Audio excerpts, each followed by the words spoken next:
Hello friends, welcome to my channel Tabrez Malik. उम्मीद करता सब अच्छे से होंगे।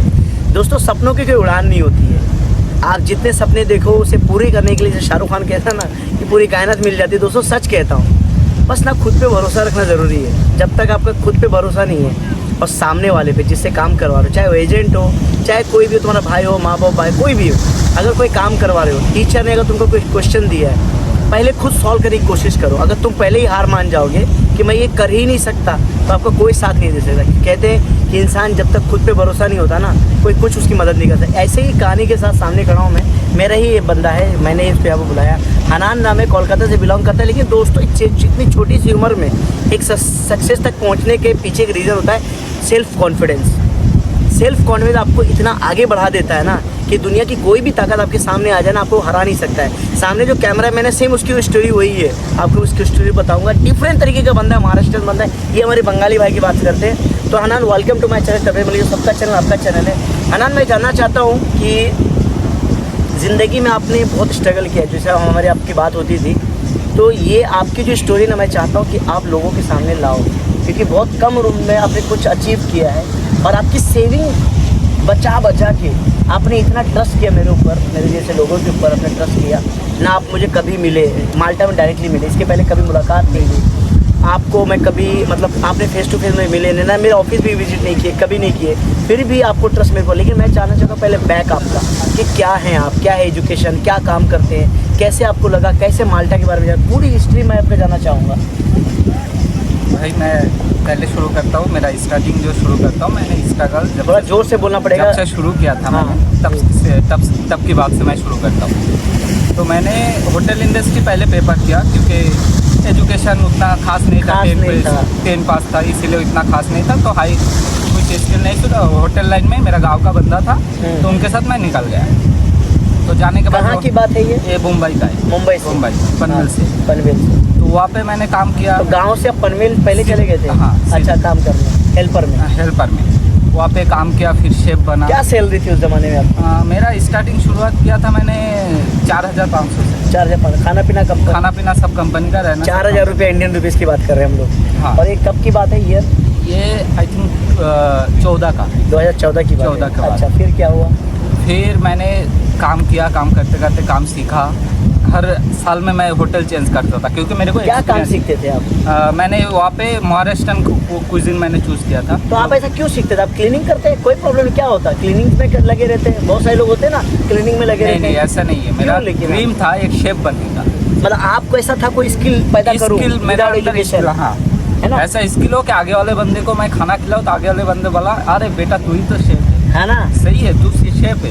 तो आगे जाके शेफ का भी बहुत बड़ा एक रिस्पेक्ट मिलता है। आप एक बात बताओ, जब आप क्लीनिंग का काम करते थे तो शेफ के अंदर कैसे घुस जाते थे? क्या क्या क्या आपके अंदर ऐसा था कि सीखने को आपको सिखाता भी था? ऐसा क्या? जब मैंने डिश वॉशर का काम शुरू किया था, तब तो शेफ लोग बहुत स्ट्रिक्ट रहते थे, काम नहीं सिखाते थे। हाँ। पहली बात तो ये होता था। तो क्या करता था, उनको दिल जीतने के लिए मेरा काम खत्म करके उनके पीछे पड़ा रहता था। जैसे प्याज हो गया, प्याज को छिलना, काटना, जो भी उनको जैसे नीड होता है, चिकन अंदर फ्रीज में रहता है उसको नीड होता है, तो वो हेल्पर को बोलने से पहले मैं जाके ला देता था। तो वो धीरे धीरे 3 महीना 4 महीना बाद जब उसको देखने लगा कि बंदे को इंटरेस्ट है इस काम में, तो वो तभी हेल्पर में ले लिया। Kitchen helper? हाँ, किचन हेल्पर में। हाँ। जब हेल्पर में आया तब बंदे को पता चल रहा है कि ये तो अभी तब से मेरे को कुकिंग करना सिखा रहा है कि थोड़ा थोड़ा एक डिश मानने दे रहा है, इसमें ये जाता है, इसमें ये जाता है। ये करते करते मेरे को इंडियन कुजिन का खाना पूरा बना दी। 1 साल के अंदर मैं इंडियन कुजिन सेकंड कंपनी में खड़ा था, 1 साल के अंदर। उसके बाद मैंने होटल चेंज किया, जो सेकंड कौन सा डिश बनाते थे आप?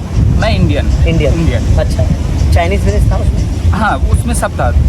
3-4 डिपार्टमेंट था, इंडियन, चाइनीज, कॉन्टिनेंटल, सब बनाते थे आप? सब। अच्छा। मैं इंडियन कुजिन में ही था। अच्छा, फिर क्या हुआ?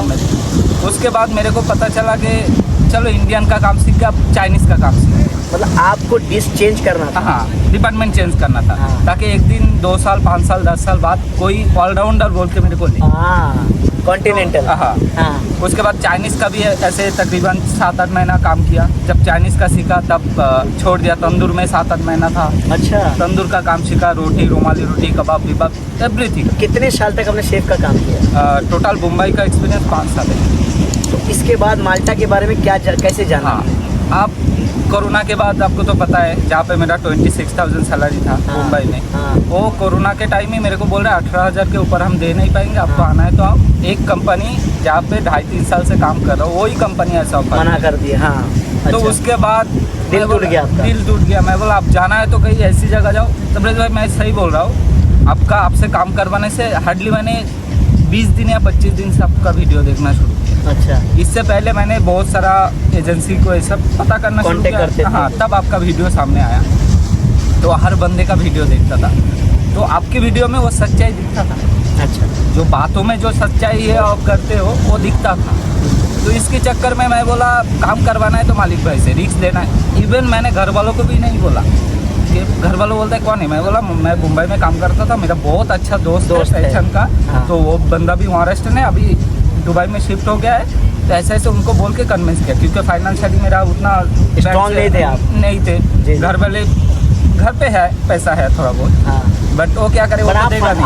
आप इंडिपेंडेंट बनते हैं हाँ, ना, हाँ। इंडिपेंडेंट आप स्ट्रॉन्ग नहीं थे। नहीं फाइनेंस था। कंपनी घर है, वो है, लेकिन आप नहीं थे। नहीं। देखो ये पता है क्या बोलते हैं इसको बोलते हैं खुद के ऊपर निर्भर होना, कि मैं अपने माँ बाप के पैसे पे नहीं कूदूंगा तो अपने पैसे पे।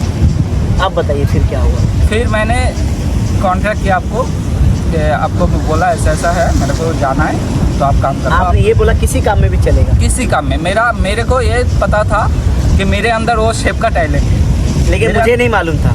मेरे अंदर शेफ का टैलेंट है। तो तबरेज़ भाई को बोला, तबरेज़ भाई बोलता है क्लीनिंग में काम खाली है, तुम बोलो तो तुम्हारा काम करवाता हूँ। मैं बोला हाँ करो, किसी भी फील्ड में हो, बस करा दो। यूरोप जाना है। यूरोप जाना है। हाँ तो और इसके पहले आपने कभी कोई एजेंसी के साथ लॉस का- किया? कुछ नहीं। कुछ भी नहीं, कभी मैंने किसी के पास नहीं गया। जस्ट एक बार अपना वेस्ट बंगाल में ग्लोबल कंसल्टेंसी बोल के था, हाँ। तो उसने क्रोएशिया का इंटरव्यू था, हाँ। किचन हेल्पर का इंटरव्यू चल रहा था, तो एक बार गया था। हाँ। तो पहले दिन हम लोग 75 बंदे थे, उसमें से 3 बंदा चूज किया था, जिसमें मैं था। हाँ 3 बंदे में मैं था। ठीक है।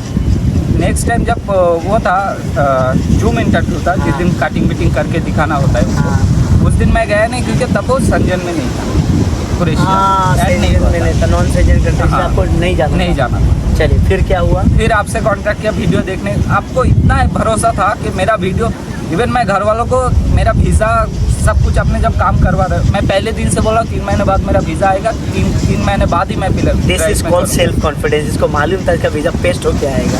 मैं ये हमेशा घर वालों से यही बोला, दोस्तों से यही बोला। दोस्तों ने कितने बोला, अरे मैं साउथ अफ्रीका रह चुका हूँ, इधर रह चुका हूँ, उधर रह चुका, इतना ईजी नहीं है वीजा मिलना। हाँ वीज़ा मिला। हाँ। मैं बोला मैं जो काम कर रहा हूँ 100% वीज़ा लगे। ये मेरे अंदर सेल्फ कॉन्फिडेंस था। क्या बोलना चाहेंगे हमारे यंग जनरेशन को जो अभी जस्ट ग्रेजुएशन बस। कर रहे हैं? क्या बोलना चाहेंगे उनको आप? फर्स्ट आप कोई एक्सपीरियंस ले लो, सबसे बड़ी बात कोई होता भी है- skill। हाँ कोई भी स्किल आप छोटा मत समझना। पर हर हाँ एक यहाँ skill- पे एक बात बोलना ज़रूरी है, एजुकेशन मस्त। हाँ इंग्लिश एक्चुअली आगे वाले, जैसे मैं अभी काम कर रहा हूँ, मेरे डिपार्टमेंट में एक भी इंडियन नहीं, तो वो कैसा बंदा जो बात कर रहे हैं उसको तो कम्युनिकेट करना हो, इंग्लिश सीखो और कोई स्किल लो, सही है। उनसे कम्युनिकेट तो करना। अगर तुमको इंग्लिश नहीं आएगा तो यहाँ पे काम नहीं मिलेगा, नहीं क्योंकि वो नहीं रखेगा। सही बात है। अब अब मैंने- लैंग्वेज ही इंग्लिश। अब मैं क्लीनर में आके भाई 1 महीना काम कर रहा हूँ, आज के डेट में मैं शेफ का काम कर रहा हूँ। सही वो भी एक डिपार्टमेंट मेरे ऊपर जिम्मेदारी दे दी, ये डिपार्टमेंट तुम्हारा है, तुम हाँ संभालो। बोलना चाहूँगे जिस तरह से आपने एक फोकस किया कि शेफ का काम करना है, इसी तरह से आपने एक आप बोलना चाहेंगे यंग जनरेशन लोगों को Yes. कोई स्किल लीजिए, है ना? स्किल लीजिए। होटल इंडस्ट्री हो, कुछ भी हो, सेल्फ इंडिपेंडेंट बने। या। Self independent. खुद से घर वालों के ऊपर बोझ मत बने। बहुत शॉर्ट खुद से स्टोरी है, बने। बहुत शॉर्ट स्टोरी हनान की थी, लेकिन इसमें एक चीज़ सीखने को मिली मुझे भी कि यार जब तक खुद में दम हो ना, खुद की भरोसा हो ना, कोई तुम्हें नहीं डुबा सकता। लेकिन देखो एक बंदे ने किस तरह से, अब वो 8 साल का स्ट्रगल इस वीडियो पे मैं आपको पिक्चर के थ्रू तो नहीं दिखा सकता, लेकिन आप सोचो एक बंदा क्लीनर का काम करके ख़त्म करके भाग रहा शेफ के पीछे, काम सिखाए। दोस्तों बात बनता है यार, सैल्यूट तो बनता है ऐसे यंग लोगों को, सैल्यूट करने का मन तो करता है जो अपने बलबूते यहाँ तक पहुँचे हैं। और हमेशा एक कोशिश रही है कि यंग जनरेशन अक्सर सपोर्ट करो। Thank you very much. जाते जाते चैनल को आप सब्सक्राइब जरूर करना, वीडियो को शेयर करना। तब मिलते हैं, सबको शुरू करता दोस्तों।